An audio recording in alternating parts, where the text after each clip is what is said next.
नमस्कार, मैं ज्योति निषाद। चलिए बढ़ते हैं खबरों में आगे। राष्ट्रीय महिला आयोग द्वारा हाल ही में जारी नारी 2025 रिपोर्ट ने एक चौंकाने वाला सच सामने रखा, जिसमें देहरादून को देश के 10 सबसे असुरक्षित शहरों में शामिल किया गया। नारी सुरक्षा को लेकर जारी इस रिपोर्ट ने राज्य सरकार के साथ साथ भाजपा संगठन की भी चिंता बढ़ा दी।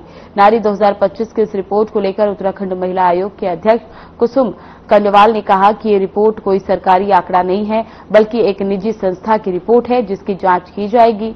उत्तराखंड महिला आयोग के अध्यक्ष ने कहा कि देहरादून सुरक्षित शहरों में शामिल है, यहां पर किसी भी प्रकार से कोई महिला अपराध नहीं है, जबकि बीजेपी और कांग्रेस इस पूरे मामले पर एक दूसरे पर आरोप प्रत्यारोप लगा रहे हैं।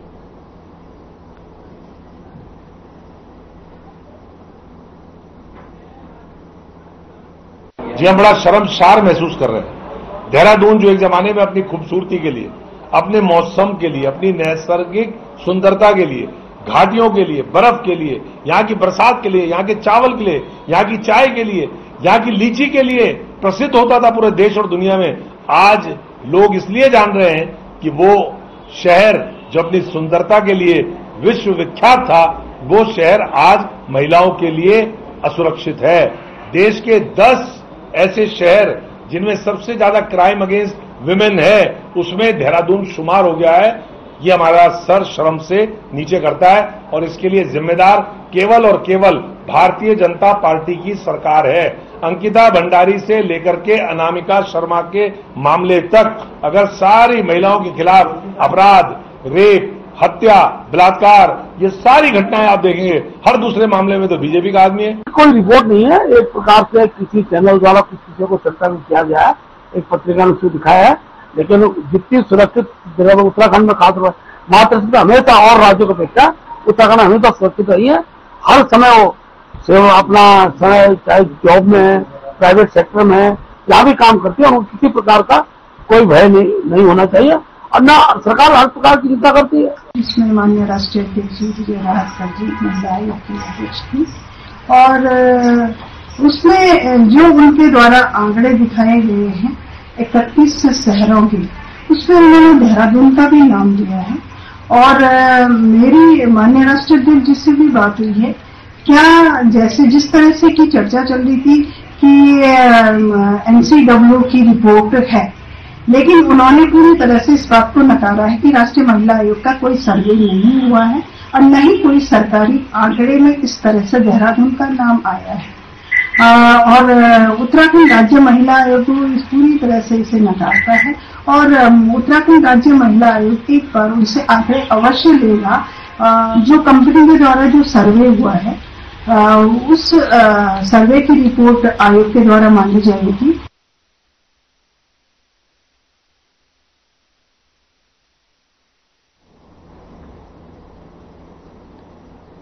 धामी सरकार ने अग्निवीरों को बड़ा तोहफा दिया। नौकरी में 10% आरक्षण का आदेश जारी किया है और अग्निवीर आरक्षण नियमावली को भी जारी किया है।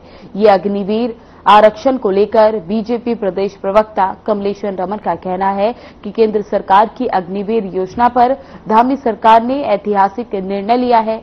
राज्य सरकार अग्निवीरों को हर तरह से सेवा योजना का प्रयास कर रही है।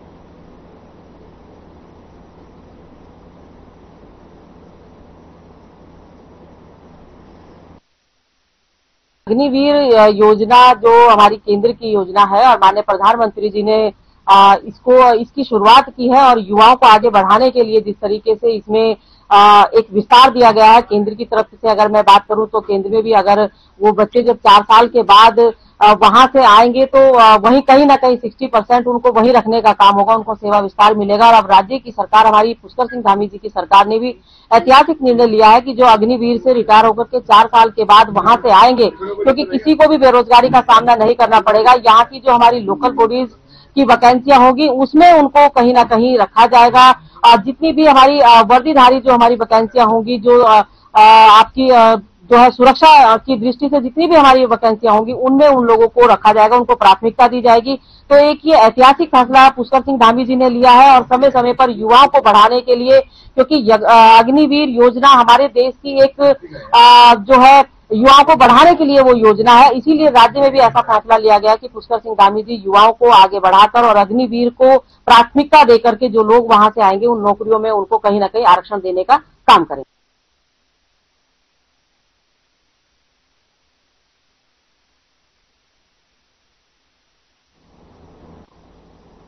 उत्तराखंड में विधानसभा चुनाव से पहले कांग्रेस ने अपनी टीम बनाने का काम शुरू कर दिया है।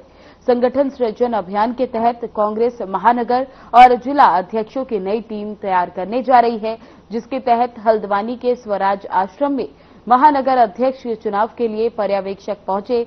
हरियाणा के पूर्व कैबिनेट मंत्री अजय सिंह यादव पर्यवेक्षक संगठन सृजन अभियान में कई नेताओं से महानगर अध्यक्ष के लिए आवेदन लिया। इस दौरान उन्होंने कहा कि गुजरात और बिहार की तरह उत्तराखंड में भी संगठन सृजन अभियान से न सिर्फ संगठन को मजबूती मिलेगी बल्कि 2027 में कांग्रेस की कमदार वापसी होगी। इस बार किसी गुट का जिला अध्यक्ष या महानगर अध्यक्ष नहीं बल्कि कांग्रेस का महानगर या जिला अध्यक्ष बनेगा।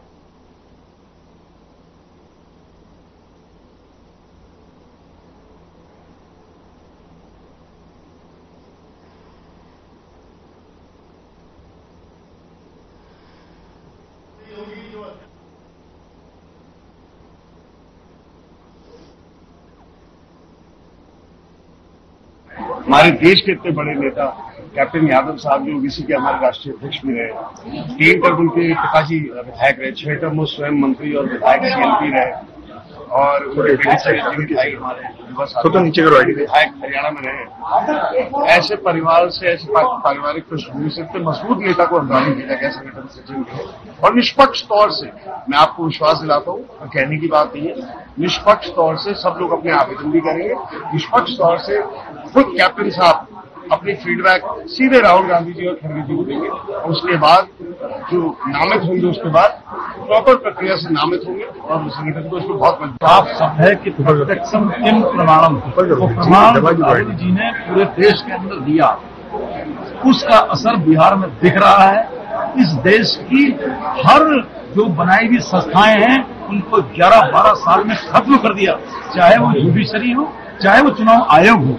अब मैं इस पर बात करता हूँ, ये तो एक राष्ट्रीय पक्ष की बात। अब आप उत्तराखंड के अंदर ही स्थानीय निकाय के चुनाव में ये या जिला परिषद के चुनाव में देखिए कि किस तरीके से वोट चोरी हुई है। मेरे खुद के चुनाव में 100 वोट अगर पड़े हैं किसी को तो उसको लिखा के 1000 वोट ये हल्द्वानी के अंदर वो मैं कैमरे के सामने कह रहा हूँ। तो वोट चोरी अलग अलग तरीके से हर साल हर चुनाव में प्रपंच रख करके किए जाते हैं, जिसकी परिणति है कि आज अब इनका डाउनफॉल शुरू हो चुका है। पार्टी का समर्पित हो, कार्यकर्ताओं को साथ देके चल सके, किसी गुट या किसी उससे संबंध ना रखता हो, कोई भी जो है उसके अंदर जो है उसका हम देखेंगे कि पहले कौन कौन से पद पे रह चुका है। यूएनएसवाई यूथ कांग्रेस, अपना महिला कांग्रेस, उसका बैकग्राउंड देखा जाएगा, छवि देखी जाएगी उसकी, उसके बाद सिलेक्शन किया जाएगा। अब वो तो डिपेंड करता है कि जो अगर अच्छा काम कर रहा है या जो उससे बढ़िया कोई व्यक्ति मिल जाता है तो उसको बना सकते हैं।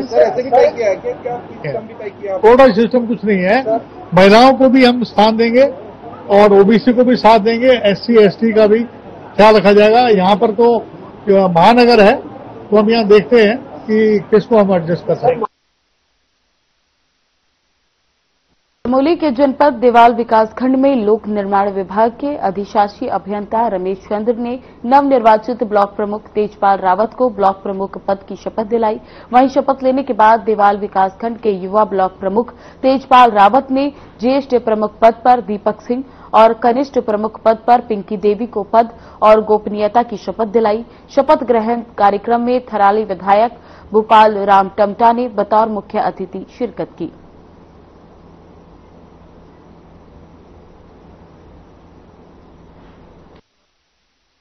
मैं विकासखंड देवाल की अपने देवतुल्य जनता का धन्यवाद करता हूँ। इस प्रकार से विकासखंड देवाल की जनता ने मेरे ऊपर विश्वास जताया है, निश्चित ही मैं उनके विश्वास पर खड़े उतरने का पूरा प्रयास करूंगा।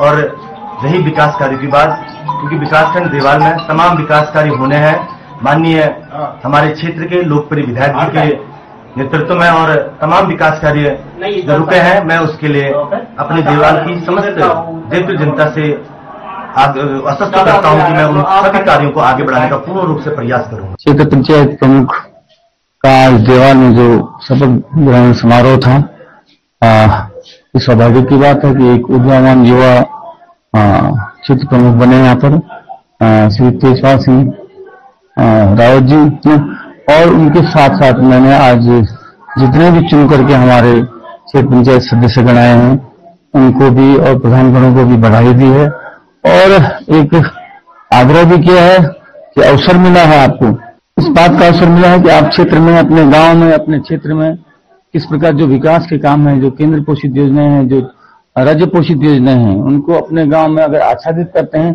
तो निश्चित रूप से जो एक ग्रामीण भारत का जो सपना है वो साकार होगा।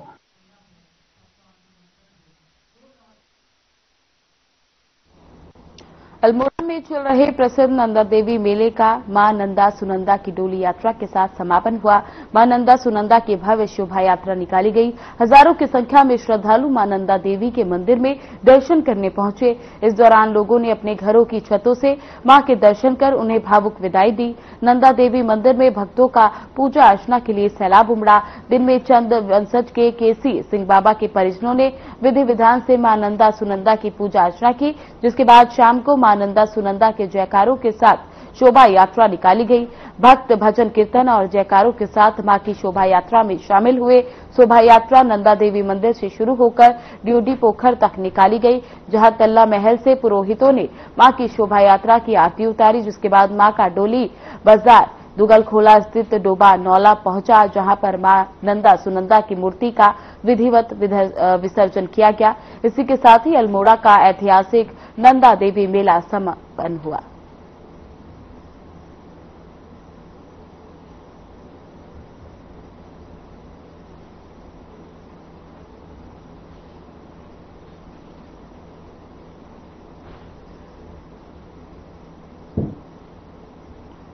मंगलौर क्षेत्र के मुंडलाना गांव से एक घटना सामने आई, जिसका वीडियो सोशल मीडिया पर तेजी से वायरल हो रहा है। आपको बता दें कि वीडियो में चोरी के शक में युवक को अर्धनग्न कर रस्सियों से बांधा और उसकी बेरहमी से पिटाई की गई। युवक के मुंह में बंदूक की नाल डालकर उसे बुरी तरह से पीटा गया। फिलहाल वायरल वीडियो के आधार पर आरोपियों की जांच में पुलिस जुट चुकी है।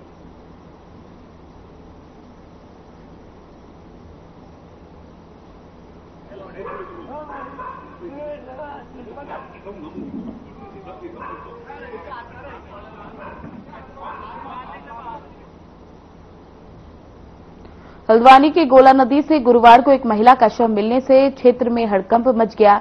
शव की पहचान खांसियों निवासी 52 वर्षीय तुलसी देवी पत्नी स्वर्गीय तेज राम के रूप में हुई, जो कि बीते 3 दिन पूर्व जंगल में घास काटते समय गोदरे में बह गई थी। घटना के बाद से परिजन और ग्रामीण उसकी तलाश में जुटे हुए थे। स्थानीय लोगों ने नदी में शव देखकर तत्काल थाना बाबुलपुरा पुलिस को सूचना दी। शव बीच नदी में फंसा होने के कारण पुलिस ने एसडीआरएफ को बुलाया। एसडीआरएफ की टीम ने गोता लगाकर शव को बाहर निकाला।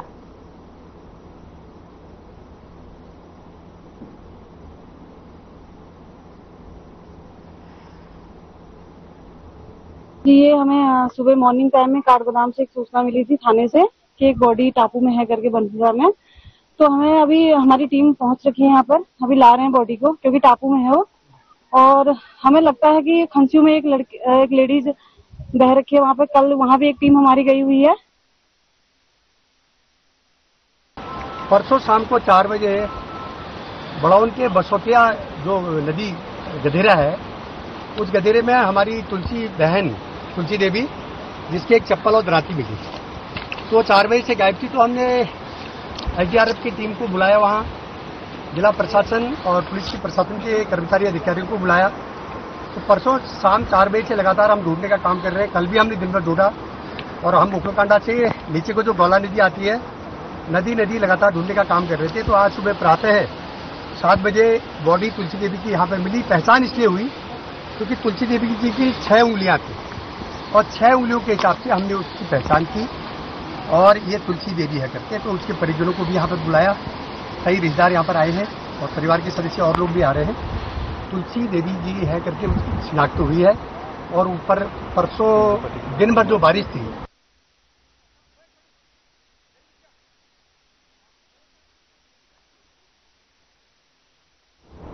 खबरों में आगे बढ़ने से पहले लेंगे एक छोटा सा ब्रेक।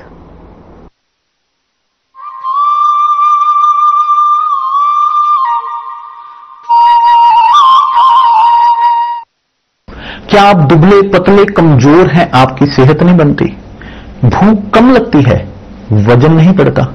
दरअसल मेन बात खाना पीना खाना नहीं है, मेन बात है खाया पिया लगना। और अगर खाया पिया लगेगा ही नहीं तो आपकी सेहत बनेगी कैसे? इसलिए हमारी संस्था सन्यासी आयुर्वेदा ने एक ऐसी दवा का निर्माण किया है जो कि आपके लिवर, आपके पाचन तंत्र को दुरुस्त करने का काम करती है, ताकि आप जो भी खाएं उसका पूरे का पूरा निचोड़ आपके शरीर को लगे, आपकी भूख बढ़े, खाया पिया सही से लगे, नया खून बने, हड्डियों में जान आए, वजन बढ़े और आप मोटे तगड़े खूबसूरत पर्सनैलिटी के मालिक बन जाए। सिर्फ 699 रुपए की पूरे 1 महीने की दवा होती है और आप इसे घर बैठे 01145454545 पर फोन करके दवा मंगवा सकते हैं।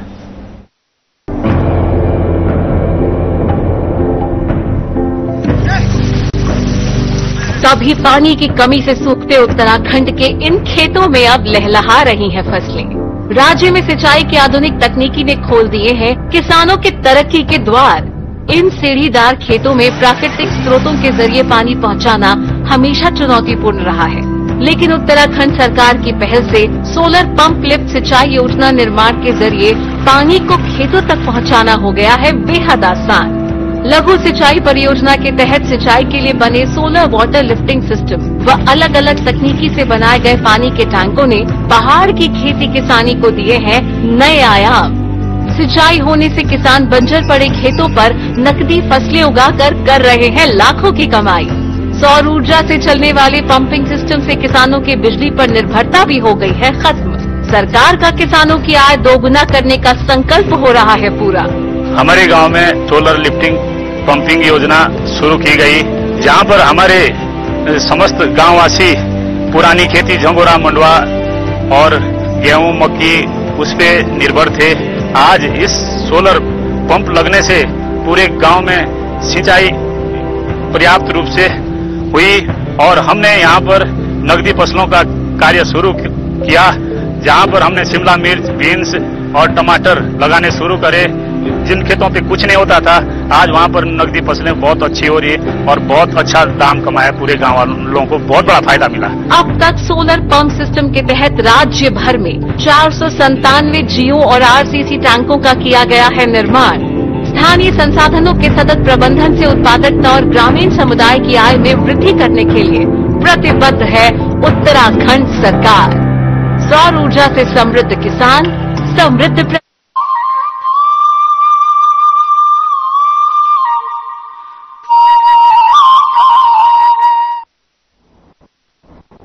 ब्रेक के बाद स्वागत है आप सभी का। खबरों में आगे बढ़ेंगे। उत्तराखंड में मुख्यमंत्री बदलने की चर्चाओं के बीच पत्रकारों पर दर्ज मुकदमे का मुद्दा गरमा गया है। इस पर कांग्रेस के पूर्व कैबिनेट मंत्री हरक सिंह रावत ने सरकार के रुख पर सवाल खड़े किए हैं। रावत ने कहा कि लोकतंत्र में मीडिया की स्वतंत्रता बेहद जरूरी है और असहज करने वाली खबरों पर मुकदमे दर्ज कराना पत्रकारिता पर दबाव बनाने जैसा है। उन्होंने उदाहरण देते हुए कहा कि अगर किसी मीडिया संस्थान ने मातबार सिंह कंडारी या सुबोध उनियाल पर खबर चलाई होगी और उस पर मुकदमा दर्ज हुआ है।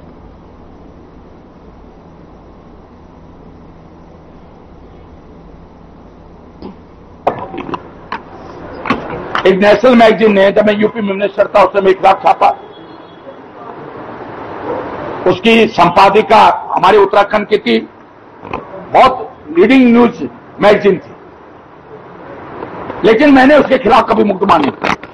एक उत्तराखंड के एक पत्रिका ने मेरे खिलाफ छापा, मैंने उस पर कभी मुकदमा नहीं किया।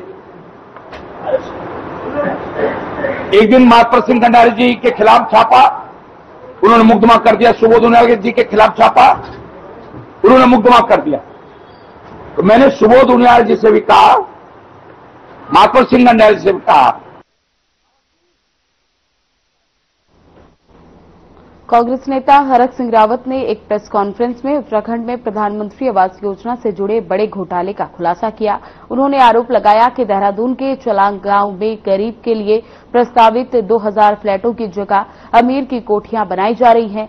रावत के मुताबिक उनके श्रम मंत्री रहते उत्तरा आवास योजना के तहत लेबर सेस की रकम किश्तों में जमा कराने की अनुमति दी गई थी, लेकिन अब परियोजना में गरीबों के घर देने की बजाय उनका हक छीना जा रहा है।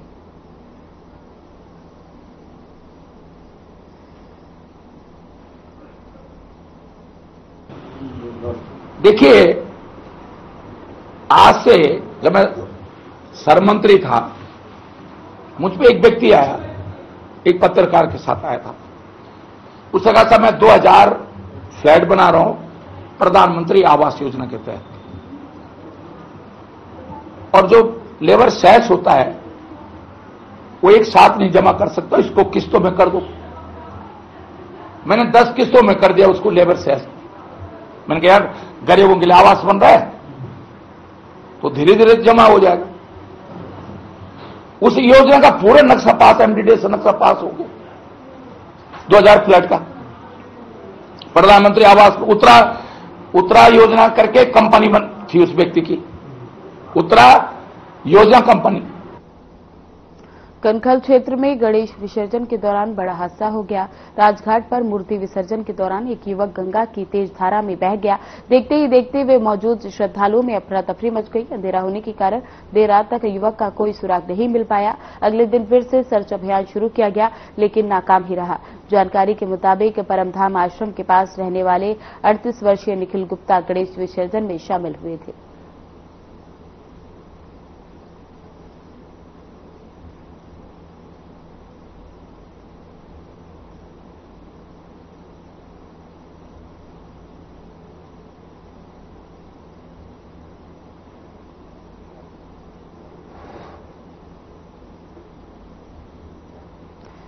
जश्न ईद मिलादुन्नबी और शोभा यात्रा को शांतिपूर्ण एवं सौहार्दपूर्ण ढंग से मनाने को लेकर जसपुर कोतवाली परिसर में अमन कमेटी की बैठक आयोजित की गई। पुलिस उपाध्यक्ष दीपक कुमार के निर्देशन में और कोतवाली राजेंद्र सिंह डांगी की अध्यक्षता में हुई इस बैठक में सभी धर्मों के लोगों से पर्व को शांति से मनाने तथा एक दूसरे की धार्मिक भावनाओं का सम्मान करने की अपील की गई। इस बैठक में व्यापार मंडल अध्यक्ष हरिओम सिंह अरोरा, जसपुर नगर पालिका अध्यक्ष नौशाद सम्राट, पालिका सदस्य और सामाजिक कार्यकर्ता भी मौजूद रहे। मैं समझता हूं कि दुनिया में सबसे ज्यादा मीटिंग में आमंत्रित किया गया तो यही अपील की गई जिस तरीके से परंपरागत तरीके से त्यौहार मनाते आए जा रहे हैं उसी तरीके से इस बार भी मनाया जाए। आपसी सौहार्द बनाए रखें और पुलिस इसमें आपके साथ है, आपकी व्यवस्था करें, पुलिस का पूरा सहयोग। जो ये मीटिंग रखी गई थी प्रशासन की जानिब से कि 15 सितंबर 2025 बरोज़ जुमा को हमारे नबी मौसम इंसानियत रसूल कायनात सल्लल्लाहु ताला अलैहि वसल्लम की आमद का दिन है।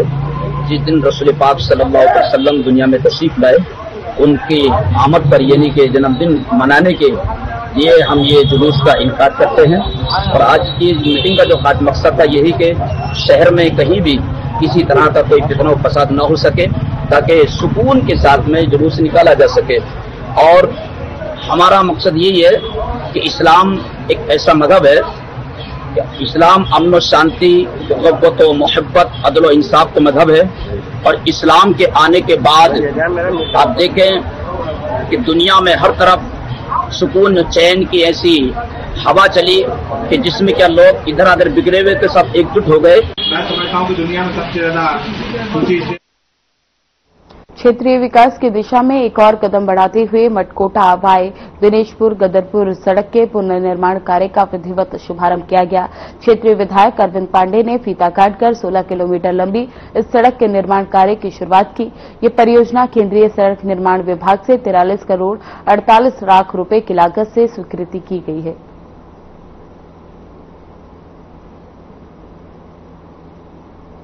हरीश रावत जी, जहाँ नाली ऊपर है सड़क के नीचे है तो पानी का बहाव कहाँ से होगा? सड़क क्यों नहीं टूटेगी? ये कांग्रेस के जमाने के पाप हैं जिसको हम धोने जा रहे हैं।